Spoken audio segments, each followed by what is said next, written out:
boa tarde, boa noite a todos e todas. Hoje é dia 10 de maio de 2022. Nós estamos gravando mais um vídeo da roda de conversa da iniciativa Bora Ganhar as Eleições, Esquerda no Espírito Santo 2022. Essa iniciativa ela busca complementar a disposição da militância de esquerda para os embates eleitorais com conteúdos que possibilitem conquistar novos eleitores para seus candidatos em todos os níveis, à presidência da República, ao Senado, à Câmara Federal, aos governos do Estado e para deputados estaduais. Nós queremos, inicialmente, agradecer aos organizadores, à equipe técnica, por terem feito o convite para eu ter a honra de mediar esse debate entre os professores Arlindo Vilasque e Erlon José Pascoal, que publicaram os 2 últimos vídeos no canal do Bora Ganhar as Eleições do YouTube. Então, já deixo o convite para quem ainda não viu, que visite o canal. Nós temos lá já 7 vídeos publicados, como eu disse, os 2 mais recentes do professor Arlindo, sobre o contexto, o Brasil no contexto mundial, e o do professor Erlon, como ampliar os votos da oposição. São 2 vídeos muito interessantes que complementam os 5 já existentes, né? Então, nós agradecemos penhoradamente os nossos 2 debatedores de hoje e também aos internautas que enviaram perguntas.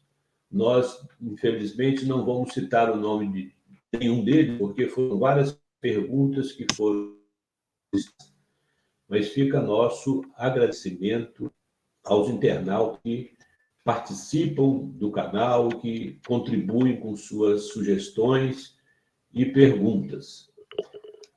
Nós hoje, como já disse, teremos a participação do professor Erlon José Pascoal, que é gestor cultural, ator, diretor de teatro, dramaturgo e tradutor, e que já foi subsecretário de Estado da Cultura no Espírito Santo e também na Prefeitura de Vitória, no município de Vitória, e diretor da Faculdade de Música do Espírito Santo. E teve atuação também no extinto Ministério da Cultura, nas gestões dos ex-ministros Gilberto Gil e Juca Ferreira. Eu peço ao professor Erlon que faça uma rápida saudação aos nossos internautas.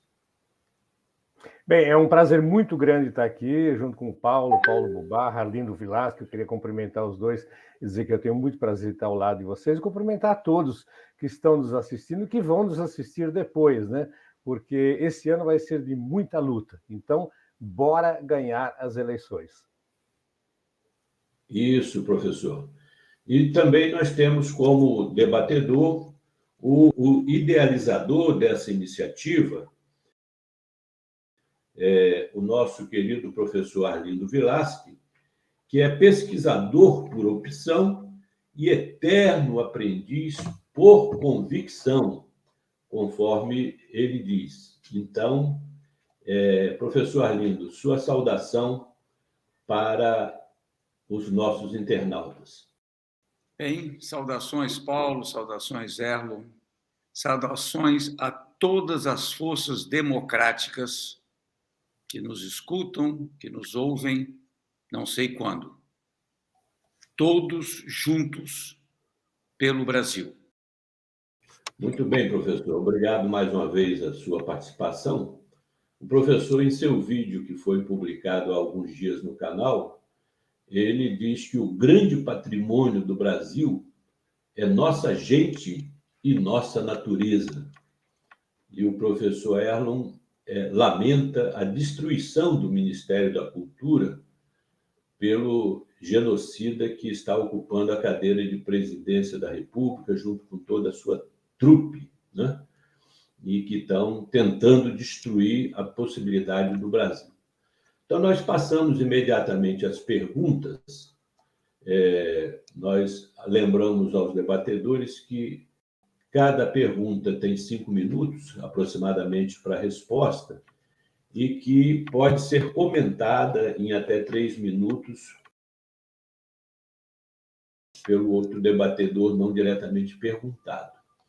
Então, nós vamos à primeira pergunta, dirigida ao professor Erlon, que tentou juntar, como eu disse, sistematizando, professor. Ela fala o seguinte, em síntese: a polarização política no Brasil dividiu famílias, amigos e toda a sociedade. Isso tem tornado o diálogo entre pensamentos diferentes quase impossível. Na busca de caminhos que possibilitem o restabelecimento do diálogo e a racionalização das pessoas, as perguntas são as seguintes: como saber com quem posso ou não conversar? Como identificar e selecionar as pessoas com as quais vale a pena dialogar, das que não vale a pena gastar energia? Será que um script com perguntas que eu pudesse fazer e cujas respostas me ajudassem a decidir o caminho a seguir, ou seja, uma árvore decisória, seria uma boa ideia? Ou ainda, será que devo aprender mais a usar a arte da escutatória? Então, professor Erlon, 5 minutos para a sua resposta. Bem, essa é uma pergunta, ou várias perguntas aí bastante complexas. Agora, a gente não pode esquecer que esse ano nós estamos passando, vamos viver uma eleição que é absolutamente atípica, como foi a eleição já de 2018, ou seja, foi uma eleição que não foi ganha na discussão de projetos políticos, de programas políticos, de debates de ideias para um país, para a construção de um país, absolutamente. Uma eleição ganha à base de fake news, à base de mentiras, à base de difamações, à base de acusações falsas, à base de calúnias e à base do zap. Então, esse efeito, toda essa tecnologia que foi usada a serviço do mal, vamos dizer assim, ela foi bem sucedida aqui no Brasil. Então, esse é o contexto que nós temos que entender esse tipo de pessoa que foi surgindo ao longo dos últimos anos, fruto dessa manipulação incessante. Nós não vamos esquecer que tanto as redes de TV, as TVs corporativas, quanto as redes sociais, elas fizeram um trabalho de ataque, de manipulação durante anos, para tentar criar uma mentalidade, uma visão que fosse assim, avessa a todo e qualquer debate, toda e qualquer discussão. Então, esse é o contexto que nós estamos vivendo, a gente não pode esquecer dele. Outra coisa que eu evito usar é a palavra polarização. Ela não me agrada muito, porque ela foi uma palavra criada aí pela mídia corporativa, como se a realidade nossa que nós estamos vivendo tivesse dois extremos, quando na realidade não é. O que existe é um extremo. Os sociólogos já disseram, a guerra, a batalha, a luta esse ano é entre a civilização, os valores civilizatórios e o fascismo, e a destruição, e a milicialização das instituições que nós estamos vivendo hoje no Brasil. Nós não vamos esquecer que um grupo de milicianos da pior espécie do Rio de Janeiro tomou o país de assalto, à base das eleições. Voto democrático, que é mais curioso ainda, porque tudo isso foi fruto de manipulação, de uma atuação intensa, repito, da mídia corporativa e das instituições das redes sociais, que, juntas com o financiamento dos empresários fraudulentos a serviço dos bolsonaros, financiaram essa campanha e fizeram com que esse ser, que é difícil de definir, então daí tentar responder essa questão é um pouco difícil. A própria Márcia Tiburi tem um livro sobre isso, né? Como conversar com um fascista. Não é fácil, porque eu até sugiro, eu tento conversar com pessoas que têm essa visão muito sectária, né? Muito como se participasse de uma seita, eu tento apelar, às vezes, ao bom senso, não com fatos, porque essas pessoas são avessas aos fatos. Não adianta você citar números, citar situações, citar fatos reais, citar crimes da família, nada disso vai convencer essa pessoa que está lá arraigada, que está, digamos assim, repetindo aquelas frases feitas, aquelas frases que ele ouviu nas redes sociais, na igreja, né, o pentecostal, lá na Rádio Jovem Pan, no Jornal Nacional, e ele vai repetir essas frases indefinidamente e vai ficar impermeável a qualquer tipo de fato que possa a ser verdade. Então, nós estamos vivendo essa época em que a verdade foi colocada em jogo, né? Pelas redes sociais, pelos meios de comunicação. Nós sabemos que com essa nova maneira, vamos dizer assim, de se relacionar subterraneamente, que a gente não vê, né, através das redes sociais, cria efeitos que são imprevisíveis muitas vezes, né? As redes sociais trabalham nesse sentido aí da manipulação. Não vamos esquecer que o governo atual tem um gabinete chamado Gabinete do Ódio e milicializou as instituições. Então, ele está fortalecido para essa segunda eleição, né? Muito fortalecido. Então, nós vamos ter muita sensibilidade para tentar tocar no coração das pessoas, que a gente percebe que tem uma possibilidade de raciocinar a vida de outra maneira, que não repetir frases feitas. Com essas pessoas, a gente tem que conversar de alguma maneira. Agora, não ir no mesmo terreno, o terreno da violência, da agressão, do embate, vamos dizer assim, agressivo. Esse é o terreno dos bolsonaros. Aí eles se dão bem, aí eles dão de 10. Não é esse o terreno que nós temos que entrar.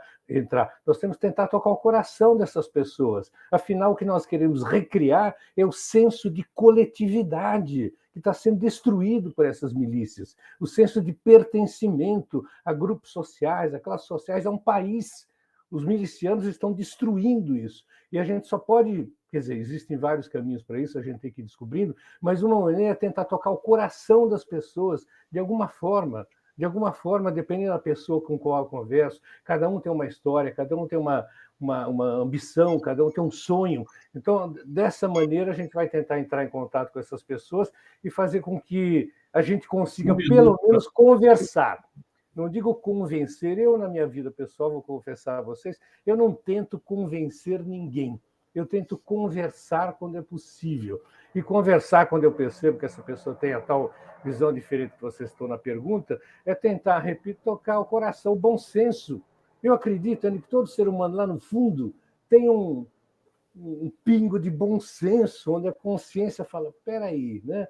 É possível isso, é possível aquilo. Por que eu tenho que defender o assassinato? Por que eu tenho que defender o uso de armas? Por que eu tenho que defender a tortura? Por que eu tenho que defender o racismo? Será que eu não posso defender outra coisa? Será que eu não posso defender o bem coletivo? Será que eu não posso defender o bem-estar social para todos? Será que eu não posso defender a felicidade minha e dos outros? Essa é a grande batalha e esse é o grande desafio nosso. Obrigado, professor. Muito lúcida, muito pertinente a sua explanação. Professor Arlindo, quer comentar em 3 minutos essa questão?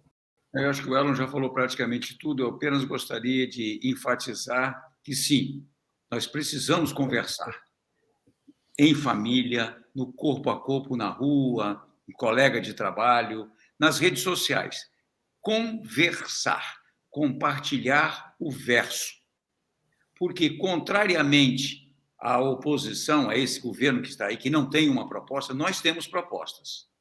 Não só propostas daquilo que nós já fizemos, mas daquilo que muito mais que nós podemos fazer e temos que fazer, e temos que reconstruir.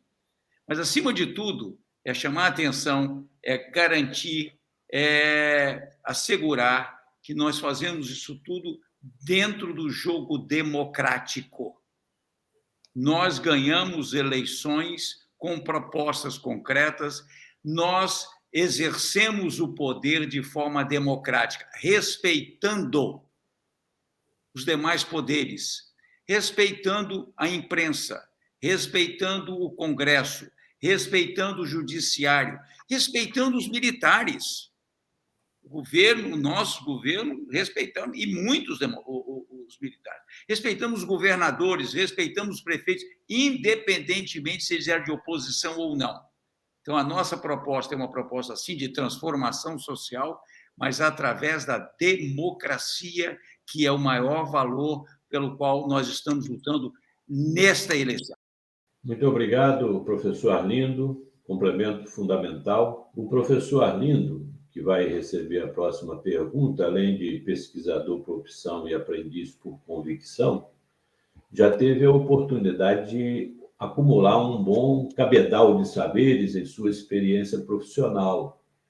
Ele foi professor titular da UFES, Universidade Federal do Espírito Santo, o estado no qual nós estamos trabalhando. Foi pesquisador em universidades na Finlândia, na Índia e na Holanda, para responder a uma pergunta que foi direcionada pelos internautas, especificamente para ele, que fala o seguinte: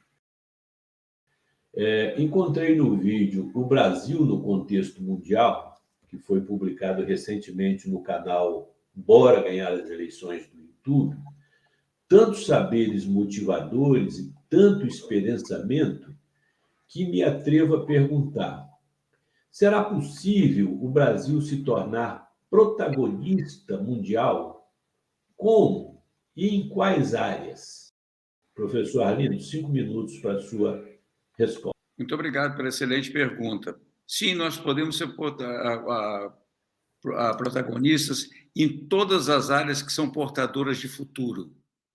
O que é que porta futuro? Produção de alimentos saudáveis. Não porta futuro o agronegócio, da forma como é praticado no Brasil. Porta futuro a produção de alimentos saudáveis, como, por exemplo, o nosso movimento dos pequenos agricultores faz, como o movimento Sem Terra faz. O Brasil hoje é o maior produtor de arroz orgânico do mundo através das pequenas produções dos agricultores do MST. O Brasil pode ser também portador de futuro e protagonista internacional na maneira como cuida das suas águas. Não dessa forma irresponsável como a direita vem tratando, entregando as nossas águas para as grandes multinacionais, que hoje já estão, inclusive, perfurando o nosso lençol freático aqui no Espírito Santo, que já estão nos aquíferos da região centro-oeste, e nós precisamos valorizar as nossas águas, sejam as nossas águas doces, dos nossos rios, dos nossos lagos, sejam os nossos mares, e nós já fizemos isso, podemos voltar a fazer. Nós, sim, somos portadores de futuro na produção de energia limpa, não só as hidrelétricas, mas uma gama enorme de alternativas de energia que o Brasil pode gerar, que o Brasil pode fazer, inclusive a maneira como podemos fazer de forma distinta a exploração de gás e petróleo. Ou seja, em todos esses planos, o Brasil é portador de futuro, ele pode ser protagonista, já foi protagonista. O Brasil já foi protagonista de uma maneira muito séria na produção de energia nuclear para fins pacíficos. Foi um grande negociador nessa área. Nós podemos, sim, sentarmos à mesa com organismos internacionais, como as Nações Unidas, como o Banco Mundial, como o Fundo Monetário Internacional, e defendermos os interesses não só da soberania nacional, mas também de outros países menos desenvolvidos, e podemos também, ao mesmo tempo, participarmos de uma frente maravilhosa, como foi do Brasil, Rússia, Índia, China e África do Sul, que é dos BRICS. Ou seja, de Índia, nós podemos buscar novas parcerias. E isso é fundamental para o Brasil e é essencial para um outro mundo possível que não seja este mundo da bipolaridade ou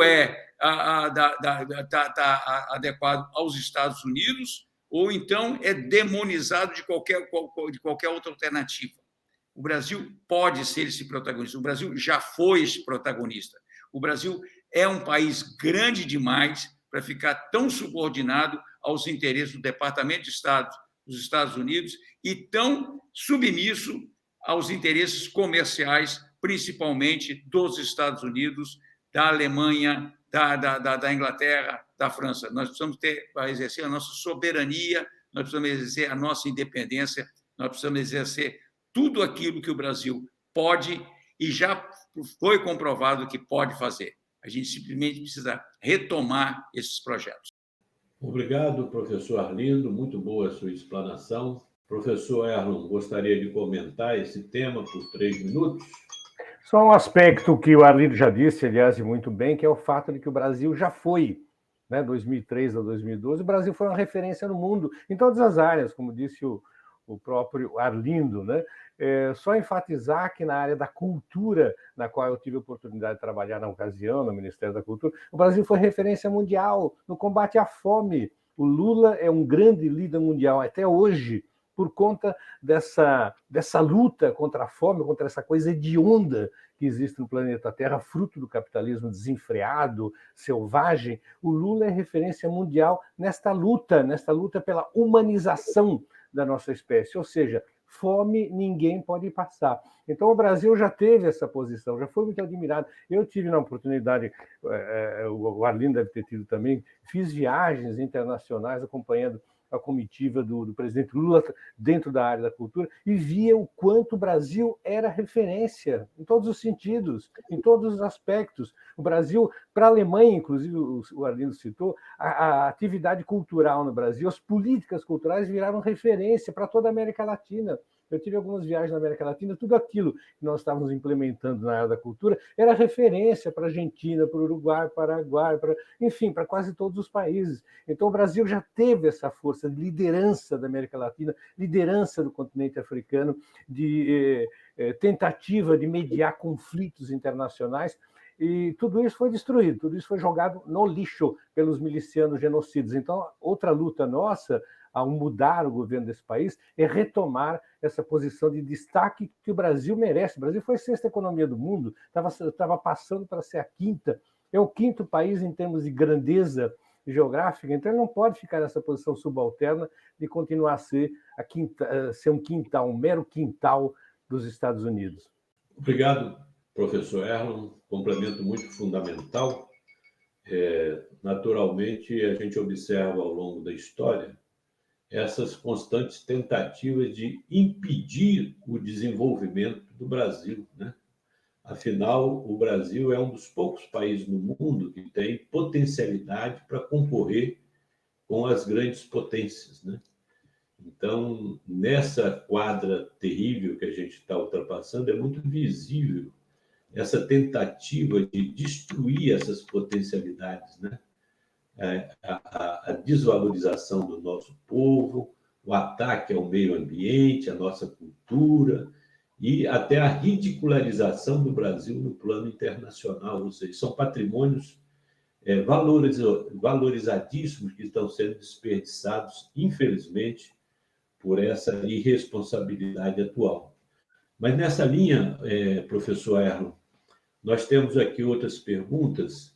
E uma delas é a seguinte: as artes são importantes ferramentas para a conscientização política, ou seja, podem ser uma importante ferramenta para a conscientização política. Então, se pergunta se desenvolver um projeto de conscientização política através das artes para ser levados aos territórios, se pode ser uma boa alternativa para termos uma eleição com mais racionalidade, com mais sabedoria. Então, 5 minutos, professor, para a sua resposta.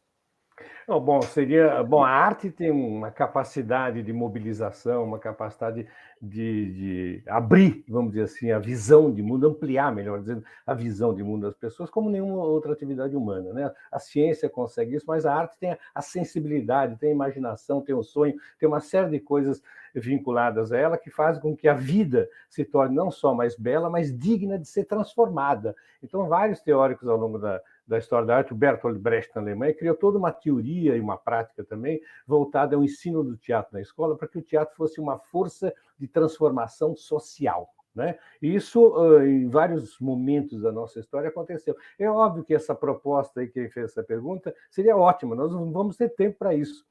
A eleição é em outubro e quem tem condições de fazer uma grande mobilização é o poder público. Eu já trabalhei no poder público, a gente já desenvolveu uma série de atividades. Eu, na época da subsecretaria do Estado, criei junto com uma equipe um programa chamado Rede Cultura Jovem, onde a gente mobilizava a juventude através da arte e, obviamente, com consciências políticas, né? Isso mexeu, inclusive, na época, com muita gente, porque é óbvio que o jovem da periferia, através da arte, ele vai manifestar as suas inquietações, os seus desejos, os seus sonhos, a sua visão da sociedade e a necessidade de mudar essa sociedade injusta, desigual, que é o Brasil. O Brasil é uma sociedade que se tornou agora, nos últimos anos, muito pior nesse aspecto, muito mais desigual. Vou lembrar um teatrólogo brasileiro que desenvolveu isso muito na década de 60, que foi Augusto Boal.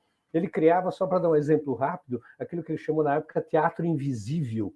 O que seria isso? Eu vou com 3 pessoas no supermercado, na caixa do supermercado, e deflagro uma discussão qualquer, uma discussão que eu sei que vai mobilizar as pessoas em volta, e obviamente tem 4, 5 atores, que um fala uma coisa, outro é a favor, outro é contra, e mobiliza as pessoas. O objetivo disso era fazer as pessoas discutirem, debaterem ali na vida questões e temas que fossem pertinentes e necessários para a transformação social. É lógico que hoje talvez isso fosse até em alguns aspectos perigoso, porque tem bosonazes soltos aí que são violentos, né? Então a gente tem que ter um certo cuidado nesse sentido. Mas a arte tem uma força inimaginável. Por isso que ela assusta. Por isso que o primeiro grande combate dos milicianos bosonazes foi não só destruir o Ministério da Cultura, acabar com o Ministério da Cultura, mas acabar com todas as políticas públicas inclusivas na área da cultura, todas. A Lei Rouanet agora, no último discurso lá de um dos capetas lá do Ministério da Cultura, foi usar o recurso do Ministério da Cultura para eventos que enaltecem o uso da arma. Já viu coisa mais, enfim, inimaginável? Foi o que ele fez. O cara trabalha no Ministério da Cultura. Então, não só destruir o Ministério da Cultura, como combatem a cultura, combatem o artista e combatem todo mundo que trabalha com uma atividade cultural, vamos dizer assim, inclusive. Então, eles têm medo disso. Isso, num certo aspecto, brinquei com meu amigo recentemente, isso é bom.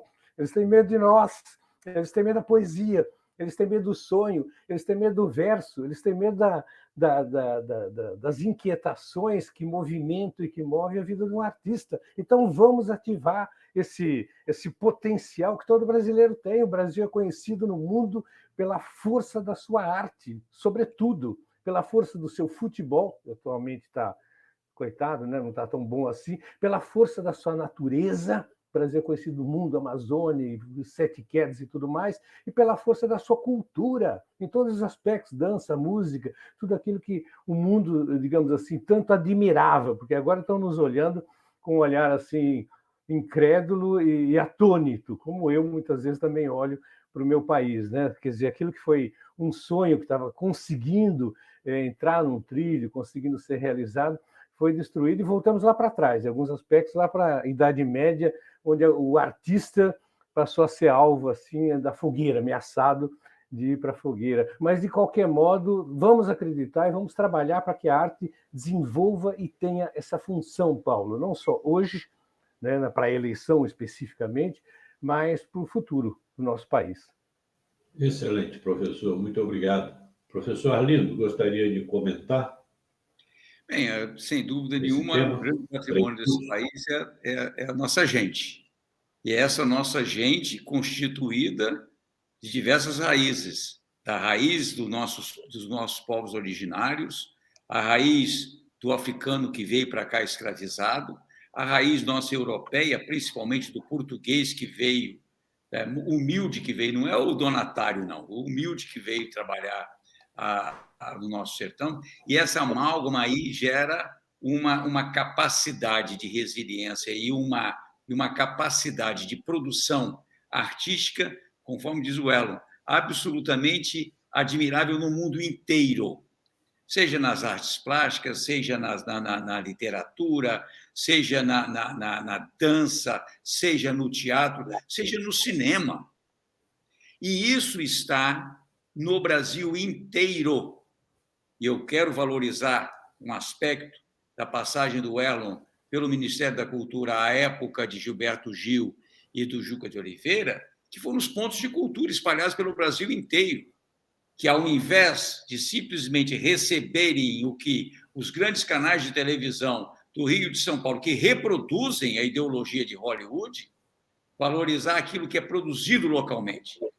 E a proliferação está aí. Basta a gente ir para as nossas favelas, basta a gente ir para o nosso interior, basta a gente ir para os nossos bairros pobres, basta a gente ir nas nossas universidades e institutos federais, todos eles ampliados nos governos progressistas, que estão aí, a serviço de.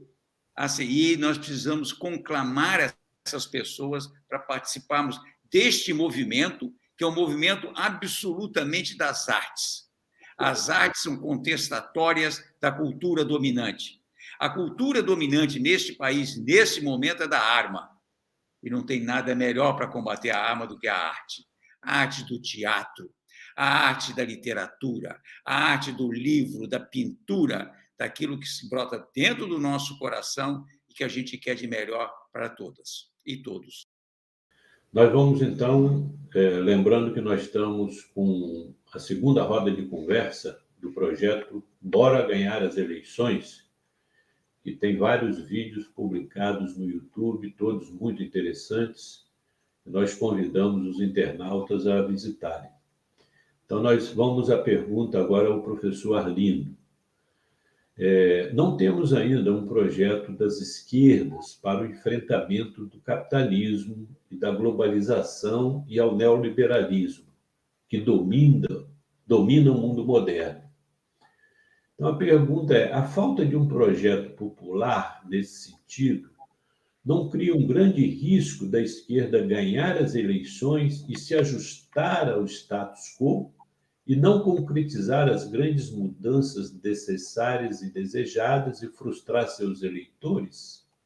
Excelente pergunta. Bem, nós queremos, sim, que as forças democráticas vençamos as eleições.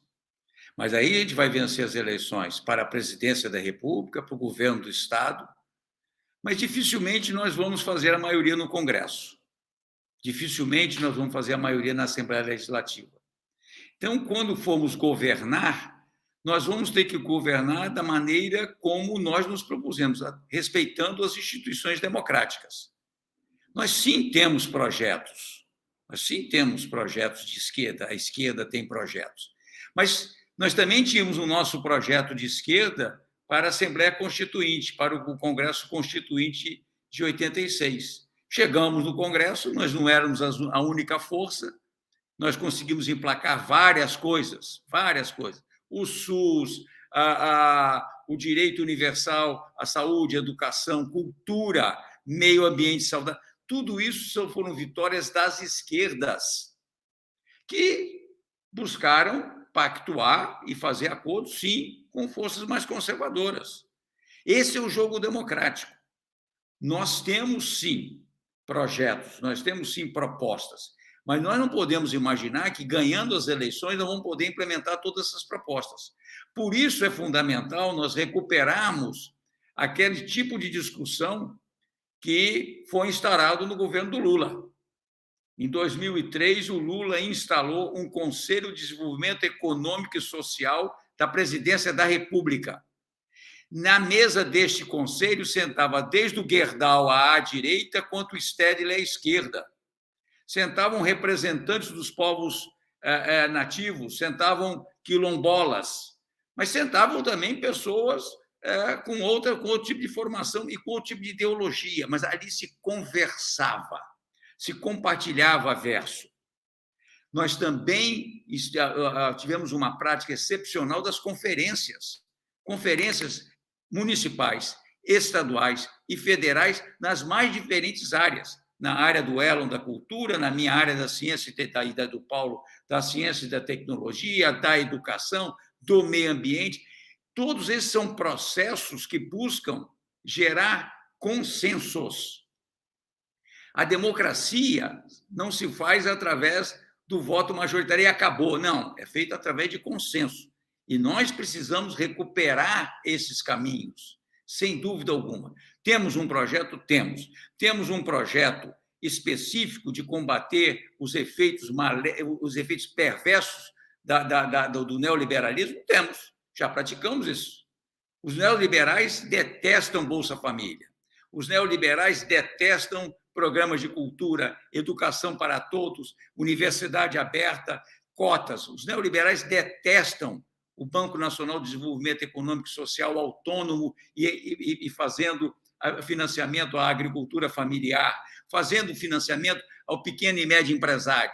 Os neoliberais detestam que as pessoas mais humildes pudessem abrir uma conta na Caixa Econômica Federal. Isso foi uma conquista nossa, do povo brasileiro, mas que só se deu através de um governo eleito democraticamente, que soube conciliar com forças conservadoras, mas que esse projeto ele não abriu mão. Ele não abriu mão do Luz para Todos, ele não abriu mão do Minha Casa Minha Vida. Todos os projetos que eram absolutamente recusados pelos neoliberais, são recusados, estão sendo desmontados. Não querem, os neoliberais não querem um Banco do Brasil pensando para os brasileiros, não querem uma Petrobras trabalhando em nome do Brasil. Então, estas coisas todas, eu não tenho nenhuma dúvida que serão preservadas, serão retomadas. Agora, sabendo que, através do jogo democrático, nós conseguiremos vencer isto que há de mais demoníaco na política brasileira, que é a falta de respeito às instituições e à democracia, se nós fizermos o tipo de aliança que estamos fazendo. Nós estamos fazendo pelo Brasil em nome da democracia, em nome da recuperação de um país mais autônomo, um país mais para todos, mais para todas. Agora, não é um projeto em que a gente vai chegar e porque eu tenho a melhor ideia e que é uma ideia fundamentada no pensamento de esquerda, que a gente vai conseguir fazer isso tudo. Nós avançamos e muito. E a Constituição de 1980, o Congresso Constituinte de 86 a 88 foi um exemplo disso. Negociar. Isso faz parte do jogo democrático. Obrigado, professor Arlindo. Professor Arlindo, professor Erlo, 3 minutos para seus comentários, se desejar. Bem rapidamente, só uma primeira questão aí, tentando ir em tudo isso que o Arlindo comentou. Ganhar a eleição, na minha visão, esse ano é uma questão de sobrevivência. Sobrevivência no sentido literal, então as pessoas vão morrer de fome, falta de gás, falta de tudo, falta de dignidade, que é pior do que falta de dignidade com fome, é uma coisa medonha, porque o projeto dos milicianos é de destruição. O projeto neoliberal dos milicianos é de botar a maior parte do povo para passar fome, sem emprego, sem moradia. Não estou sendo pessimista, não. Estou sendo realista. O que fizeram até agora foi isso. E vão continuar fazendo, obviamente, isso, né? Então, em primeiro lugar, é isso. É uma questão de sobrevivência ganhar a eleição. A outra parte, como o Arlindo comentou, é como governar. Porque os ataques vão ser de todos os lados. Se aquilo lá em 2003, quando o Lula ganhou, foi difícil, hoje vai ser muito mais. Hoje, porque eles estão fortalecidos, o neoliberalismo, as instituições antidemocráticas aqui no Brasil, a mídia. Até agora, só para dar um pequeno exemplo bobinho, ninguém fez uma entrevista com um cara que está com o maior índice, vamos dizer assim, de popularidade para ganhar a eleição no primeiro turno. Ninguém cita, ninguém fala, ninguém fez uma entrevista. Isso não é por acaso, obviamente, né? Isso não é um ataque, é o silêncio. É uma outra maneira de você desmerecer o dito adversário. Então, governar não vai ser fácil, né? Vamos ter que se aliar, como disse o próprio Arlindo, a muita gente, inclusive suspeita, gente que a esquerda, socorro, eu não gosto, mas são as pessoas que estão no Brasil, são elas que estão lá no governo, são elas que estão no judiciário, são elas que estão no exército, são elas que estão na mídia. Então, nós vamos ter que aprender, de uma certa maneira, a dialogar com essas pessoas. Agora, dialogar olho no olho, dialogar com firmeza, nunca com submissão. Às vezes eu vejo gente falando aí, como se... Um dia eu vi um deputado falando do Lula, que foi condenado, sabe, pedindo desculpa pela farsa jato. Não é desculpa, não. Falar aquilo era uma organização criminosa, tem que ser investigada, tem que ser proativo. Eu não posso pedir desculpa, né? Na última eleição do Haddad, o o partido ficou meio assim, meio se desculpando, tentando remediar aqueles ataques todos, aquelas acusações todas. Então, vamos dialogar, só para enfatizar o que disse o Arlindo, vamos dialogar olho no olho, com firmeza, com vontade, com desejo de mudar esse Brasil, e as pessoas têm que acreditar nisso, e muita gente, eu acredito, que vai entrar nessa onda. Obrigado, professor Erlo. Só lembrando, o professor Arlindo falou no Conselho de Desenvolvimento Econômico e Social, nesse período foi desenvolvida a Agenda Nacional de Desenvolvimento, um documento bastante consistente de um projeto, de ideias para um projeto de desenvolvimento que, infelizmente, foi esquecido e jogado no lixo, né? Mas lembrando aos internautas que a Fundação Perseu Abramo está coordenando a elaboração do projeto de reconstrução nacional, que está disponível no site da Federação, da Fundação Perseu Abramo, e que o PT, com os atuais comitês populares de luta que estão sendo formados, pretende ampliar o debate dessas ideias, desse projeto, com toda a população, com toda a esquerda, com toda a população. Acho que é uma iniciativa muito interessante que vale a pena ser conhecida, né? Infelizmente, como disse o professor Erlon, a Lava Jato causou um estrago fenomenal, né, na possibilidade de desenvolvimento e a destruição das políticas, das instituições do governo atual também. Então, nós vamos passar imediatamente à próxima pergunta, agora dirigida mais inicialmente ao professor Erlon.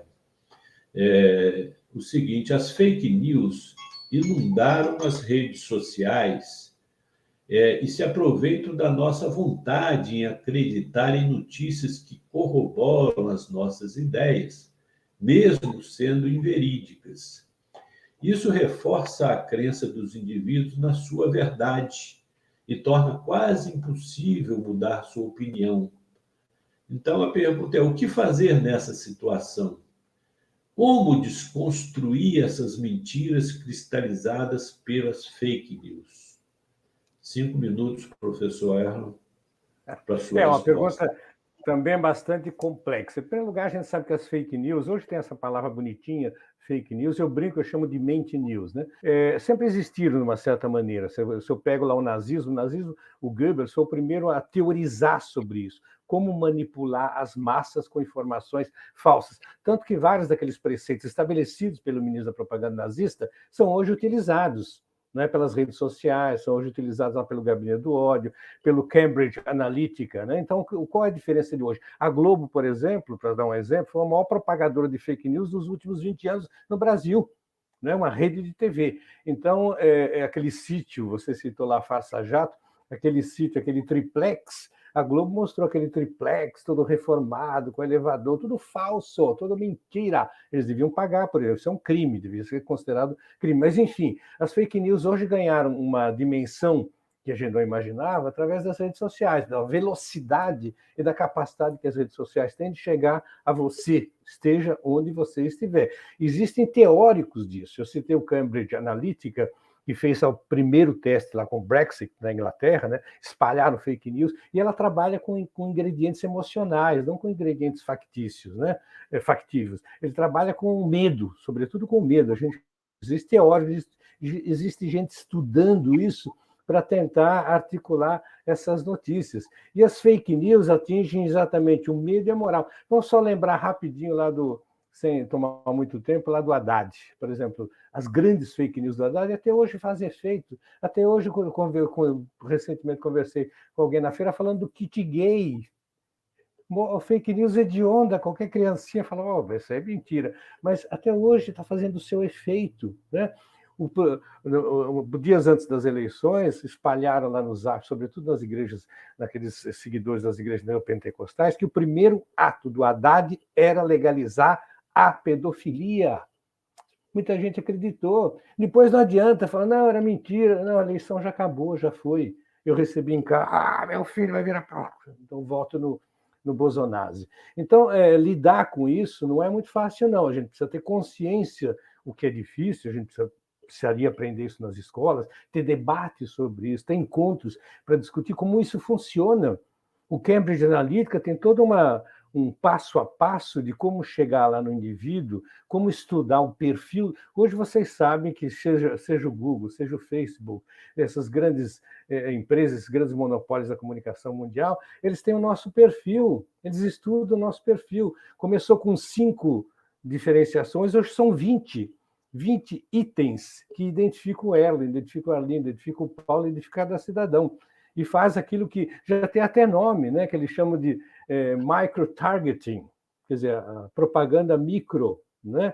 Já tem até nome, as empresas de publicidade no mundo fazem o micro-targeting. Só que o micro-targeting é entendido como propaganda, legal, eu passo lá o produto que o Paulo quer comprar, mas isso é feito a política também de maneira ilegal. No Brasil, o que é mais grave no Brasil é que, terminando aqui, Paulo, é que as instituições que podiam digamos assim, fazer algo contra isso, fingem que nada a ver. O que fez o TCE, só para dar um exemplo no Brasil, em relação a essas milhares de fake news espalhadas na primeira eleição, inclusive uma fakeada, aquela fakeada é um teatro de 5ª categoria. Nem o ator mais amador vai fazer uma coisa tão ridícula como aquela, mas foi noticiado pela grande... Todas essas fake news, o TCE fingiu que não viu, né? Houve uma das fake news, falando do gabinete do ódio, está todo mundo lá em Brasília trabalhando, aqui na Assembleia Legislativa do Espírito Santo também tem gente trabalhando nesses gabinetes, ficou por isso mesmo. Então o TCE disse, inclusive a última afirmação, que só na próxima eleição, se fizerem alguma coisa, eles vão tomar uma atitude. Então você tem a milicialização das instituições que poderiam, por exemplo, na Europa, as instituições recentemente deram uma multa para o Google lá de 2 bilhões.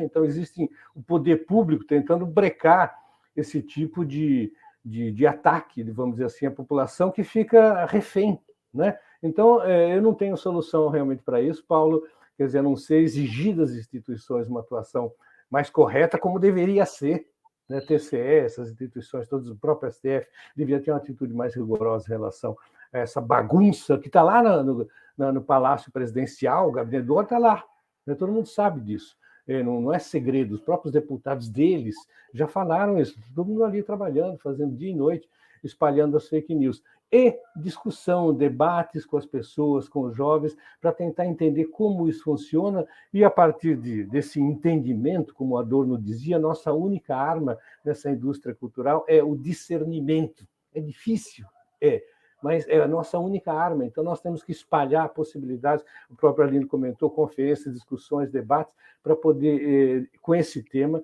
para que todo mundo entenda como isso funciona e poder se defender disso. Professor Arlindo, quer comentar em 3 minutos? Nessa linha do Erlon, eu acho que o que a gente precisa fazer é conversar. Nós não vamos ter robôs. Nós não vamos ter os mesmos robôs que a direita tem. A esquerda, em lugar nenhum do mundo, os democratas, em lugar nenhum do mundo, conseguem ter os robôs que a ultradireita reacionária, conservadora, miliciana tem. Então, o que é que nos cabe? Nos cabe conversar, dialogar.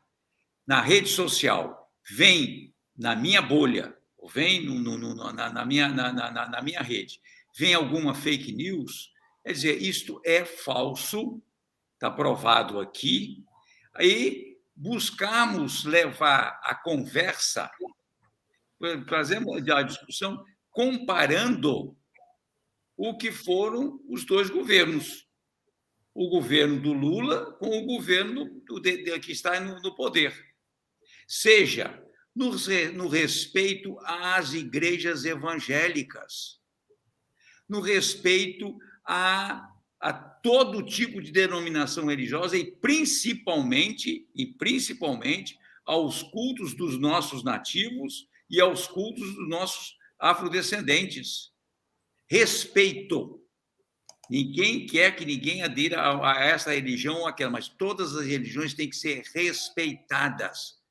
Porque mesmo naquilo que, às vezes, pejorativamente se fala, os evangélicos, mas tem muita gente evangélica que tem discernimento, tem um respeito à palavra de Cristo, tenham respeito à maneira como Cristo se colocou no mundo. Então, essa é a primeira coisa que nós temos que, sim, fazer. A segunda é no corpo a corpo da mesma maneira. Eles vêm com agressões e a gente tem que ir com argumentos. Inclusive porque nós não podemos cair em tentação de responder às agressões de um ou dois, muitas vezes num ambiente com 10, 15 pessoas, 10, 15 que na maioria das vezes estão absolutamente indecisos, que não gostam da discussão veemente, nós não podemos cair neste jogo. Ao invés de respondermos com agressão, respondemos com fatos. Numa mesa de empresários, nós precisamos enfatizar que ninguém foi mais a favor das empresas, principalmente das micro, pequenas e médias empresas nesse país, do que o governo do Lula. Eles tinham financiamento do Banco do Brasil, eles tinham financiamento do BNDES, eles tinham financiamento da Caixa Econômica Federal, eles conseguiam produzir, eles conseguiam vender, porque tinham uma política social. Isso precisa ser conversado, que a maneira como a Miriam Leitão, como o Sadenberg apresentam a economia, é que como se houvesse uma única solução. É a solução do agronegócio, é a solução do empreendedorismo via a uberização, como se fosse a única solução fosse os médicos, os dentistas, os engenheiros, os economistas, os professores se terceirizassem da forma como estão sendo feitos. Não, existem outras soluções. E as outras soluções não são mais a coisas... não, estão prometendo. Já foram feitas. Os artistas precisam saber, o agricultor precisa saber, a professora precisa saber a diferença de tratamento que tem tido nos últimos 3 anos e o quanto eles foram dignificados ao longo do período em que o Lula e a Dilma estiveram no governo. Muito bem, professor. Obrigado. Realmente, como disse o professor Erlon, eles trabalham cientificamente, né? Trabalham muito com a questão do medo, a questão da desinformação e até a questão do preconceito, né? Que é muito presente na sociedade brasileira. O professor Gessé de Souza trabalha muito com a questão da influência do escravismo, né, na sociedade brasileira, que é muito, muito forte, né? Nós somos, de uma maneira geral, altamente escravocratas ainda. Boa parte da população traz esse ranço cultural muito, muito ruim, né? Nós vamos caminhando aqui para o encerramento do nosso debate, da nossa boa roda de conversa hoje, com a última pergunta, então, e depois teremos as suas considerações finais. É uma pergunta destinada ao professor Arlindo, né?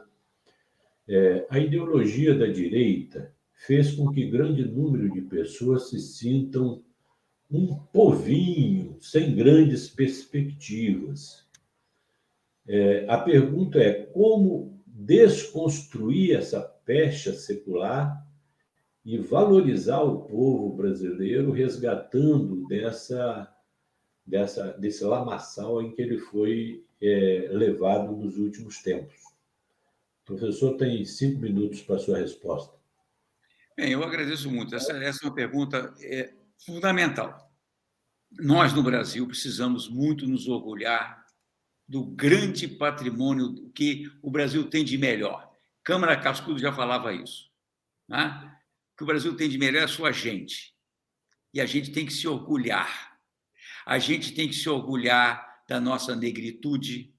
A gente tem que se orgulhar dos nossos povos originários. A gente tem que se orgulhar dos nossos descendentes de europeus, sim. Mas nos orgulharmos enquanto povo brasileiro. Não existe uma única experiência no mundo semelhante à brasileira. Tem ex-escravizados na Colômbia? Tem. Tem nativos na Colômbia? Tem. Tem invasor espanhol na Colômbia? Tem. Resultou no povo brasileiro? Não. porque não é uma característica da nossa formação, a maneira como o europeu se deseuropeizou aqui, a maneira como o nosso nativo se desnativou e a maneira como o africano se desafricanizou, criando essa protocélula que Darcy Ribeiro chama de um novo processo civilizatório. A gente tem que se orgulhar e muito disso, porque nós somos protagonistas no mundo em absolutamente todas as áreas. Nas artes, de forma fantástica, todas as artes. Na tecnologia, todas as tecnologias onde o Brasil faz, e ele se faz através de quem? Da gente brasileira, do povo brasileiro, que, obviamente, é odiado pela Monsanto, por exemplo. Imagine a subversão que é a nossa empresa brasileira de pesquisa agropecuária, que trouxe para cá a soja, que é lá do norte, produziu cultivares através do conhecimento aqui, né? E, obviamente, gerou toda essa pressão da Monsanto para acabar com a Embrapa. Imaginem que outro país tem um povo que consegue fazer a produção que a Fundação Oswaldo Cruz faz. Está aí a prova. Na questão da AIDS, na questão agora da Covid.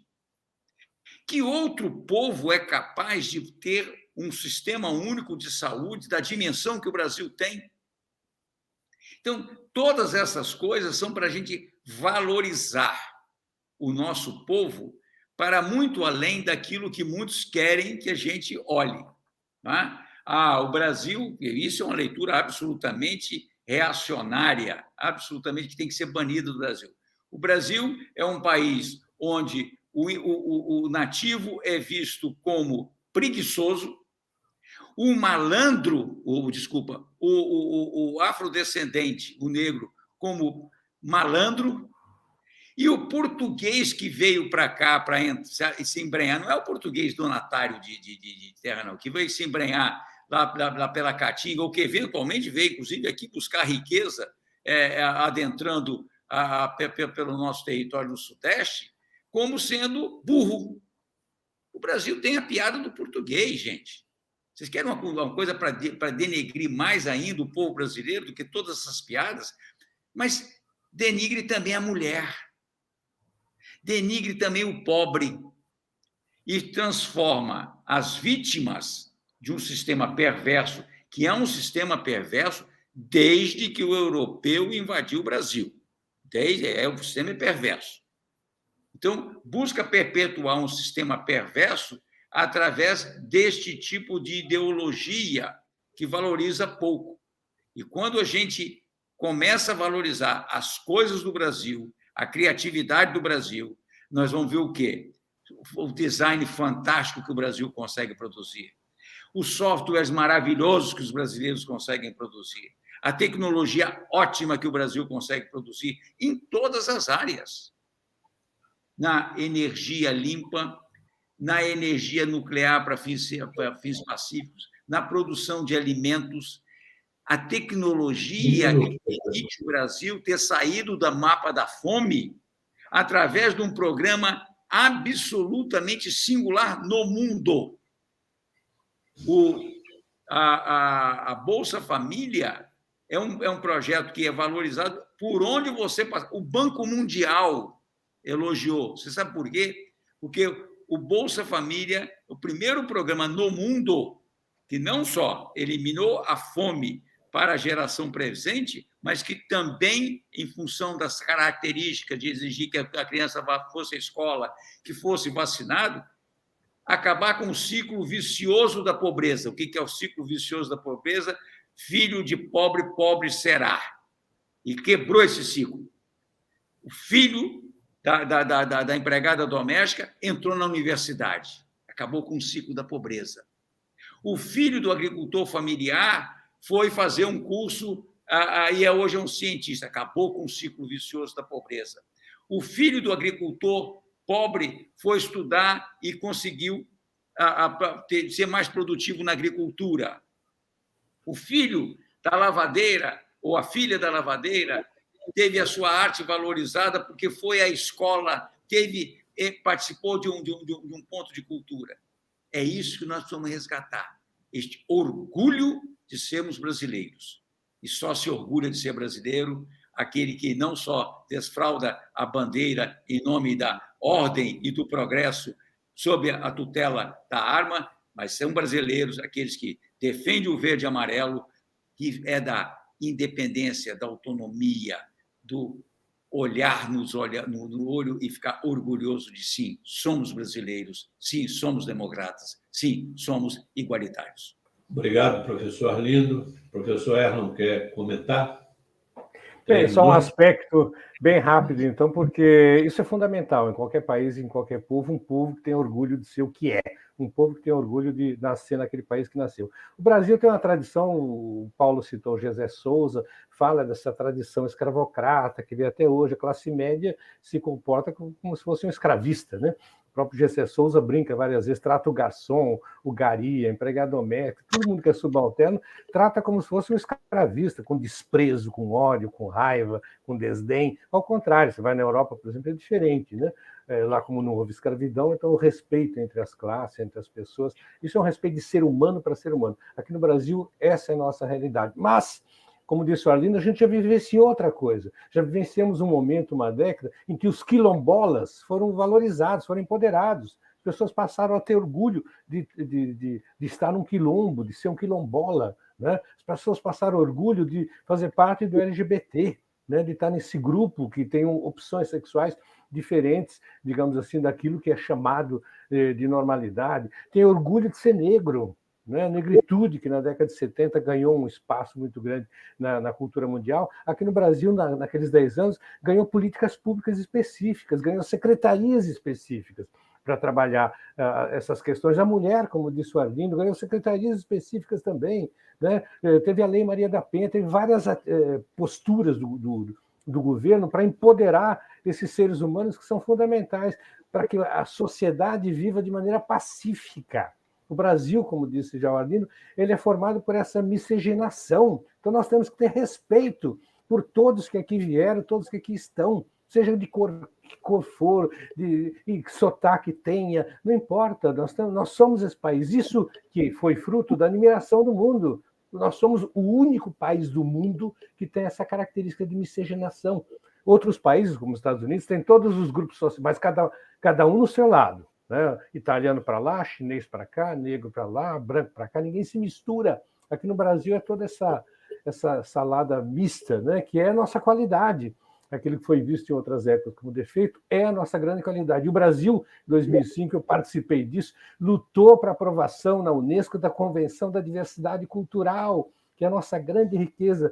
O único país lutou contra os Estados Unidos, porque os Estados Unidos que é uma cultura hegemônica, todo mundo igual, todo mundo comendo McDonald's, tomando Coca-Cola, fazendo as mesmas coisas, pensando as mesmas coisas, desejando as mesmas coisas. Então, essa busca desse empoderamento do que é ser brasileiro, né, nós vamos ter que lutar para isso. Não vai ser fácil essa reconstrução, que nós atingimos um determinado patamar e caímos lá para trás, novamente, em função dos milicianos e do neoliberalismo que destrói tudo isso, como disse o próprio Arlindo. Políticas inclusivas são inimigas do neoliberalismo, ou vice-versa. O neoliberalismo é inimigo de todas as políticas inclusivas. Ele quer simplesmente acumular capital e destruir aquilo que é social. Né? Então é isso aí. Vamos lá. A luta vai ser grande, intensa e diária. Muito bem, professor Erlon, muito obrigado. Nós vamos, então, caminhando ao encerramento dessa segunda roda de conversa do projeto da iniciativa Bora Ganhar as Eleições no Espírito Santo em 2022. Agradecendo, lembrando que o projeto ele trabalha a iniciativa, melhor dizendo, trabalha em 3 eixos, né? Sem vídeos semanais sendo publicados no canal do YouTube, no eixo da formação, no eixo da informação e no eixo da comunicação. E, mensalmente, uma roda de conversa como essa que tivemos hoje, com a participação brilhante dos professores Arlindo Vilasque e Erlon José Pascoal. Como a primeira pergunta foi dirigida ao professor Erlon, eu vou, então, convidar o professor Arlindo para as suas considerações finais, se possível, em 2 minutos, para a gente não alongar muito mais ainda. Professor Arlindo, 2 minutos para as suas considerações finais. Obrigado, Erlon. Obrigado, Paulo, por esse momento que me fez tão bem. E eu gostaria de encerrar pedindo a todas e todos que nos virem, que nos ouvirem, que a gente volte lá na minha saudação inicial. Somos todos pela democracia. E pela democracia, juntos trabalharemos por um outro Brasil. Nós somos rebeldes. Independentemente da ideologia, quem está a favor da democracia não acredita que só exista uma alternativa para a paz. O que esse projeto que está no poder hoje acredita é que a única forma de combater, a única forma de conquistar a paz é através da arma. Nós não. Nós acreditamos que a alternativa à construção, necessária para a construção da paz, é o respeito à cidadania. Quem está no poder diz que só tem uma alternativa, que é o neoliberalismo econômico, que só valoriza o grande capital. Nós não. Nós dizemos que sim, nós podemos ter progresso econômico através do apoio à micro, pequena e média empresa, ao respeito a todas as classes trabalhadoras, a todos aqueles que produzem no campo e na cidade, valorizando a produção, inclusive incentivando através de programas de financiamento. Quem está no poder quer nos incutir que a única forma de cultura que o brasileiro pode ter acesso é ligando a televisão, essa televisão que, na maioria das vezes, no horário, nos chamados horários nobres, é muito ruim.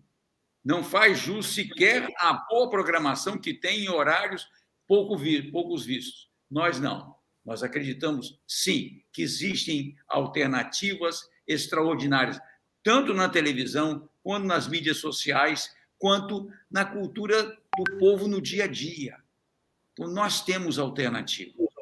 De um lado, nós temos um projeto pela arma. Do outro lado, tem um projeto pelo amor, pelo carinho, pelo afeto. Que bom estar com vocês, Paulo e Erlon, aqui hoje. Que bom estar invadindo o espaço de vocês. Quem estiver nos ouvindo, quem estiver nos vendo, sabe se der quem, quando. Mas, acima de tudo, vamos assumir o nosso compromisso de cidadania. E a cidadania se faz homens e mulheres indo para o embate político, o embate eleitoral, com um projeto que dignifica o ser humano. Muito obrigado mais uma vez, professor Arlindo, sempre brilhante, como sempre, né? Professor Erlon, suas considerações finais, por favor. Bem, é um prazer muito grande estar aqui conversando com vocês, enfim, debatendo, discutindo dentro desse espaço virtual com Arlindo e Paulo, e eu espero que essas discussões depois se multipliquem, né? Porque nós vivemos um momento no Brasil em que debater todas essas questões que foram levantadas aqui, tivemos muito pouco tempo para falar sobre cada tema, porque são coisas muito complexas, que essas discussões se ampliem. Nós vivemos um momento muito difícil no Brasil. Eu já disse anteriormente que, para mim, a eleição hoje é uma questão de sobrevivência. Ganhar a eleição é uma questão de sobrevivência cultural, sobrevivência civilizatória. Não estou falando de um partido político específico, A, B ou C. Estou falando de civilização, de valores civilizatórios que o Brasil construiu ao longo do seu passado e que agora tendem, se os milicianos, aqueles que enaltecem as armas, os torturadores, os racistas ganharem, esse Brasil vai, não digo acabar, porque nada acaba, para todos. Então, vamos resgatar, como disse Arlindo, o sentido da coletividade, o sentido do bem-estar social, o sentido do estar junto, o sentido de viver em sociedade. Nós vivemos em sociedade, então é importante que todos estejam bem.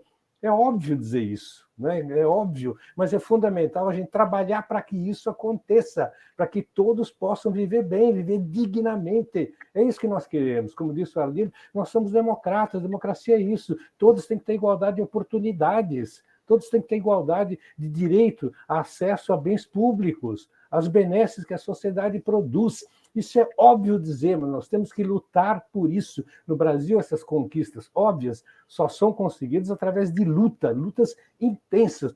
Então, vamos juntos. Nós precisamos estar cada vez mais juntos, unidos nesse propósito. Não importa a diferença de opinião aqui e ali, isso faz parte da vida, faz parte de todo agrupamento humano. Mas nós temos que lutar para que esse país dê um passo de volta em direção a um futuro melhor para todos. Vamos lá, vamos juntos. Muito obrigado, professor Erlon. E assim chegamos ao encerramento de mais uma roda de conversa do projeto Bora Ganhar as Eleições, com a expectativa que tenhamos trazido uma boa contribuição para que as pessoas imbuídas de bons propósitos, os democratas, como dizem os professores Arlindo e Erlon, possam estabelecer esse diálogo, né? Porque o nosso compromisso com a democracia exige o diálogo permanente. Então, nós fazemos um apelo aos internautas que divulguem o canal, que assistam os demais vídeos. Esse já é o 8º vídeo sendo gravado, já tem 7 disponíveis no canal. E eu agradeço pessoalmente, mais uma vez, ao coordenador do projeto, Augusto Feltman, e ao idealizador da iniciativa, Arlindo Vilasco, pela deferência de ter a honra de participar desse rico debate com os professores Erlon e Arlindo. Muito obrigado e juntos vamos em frente.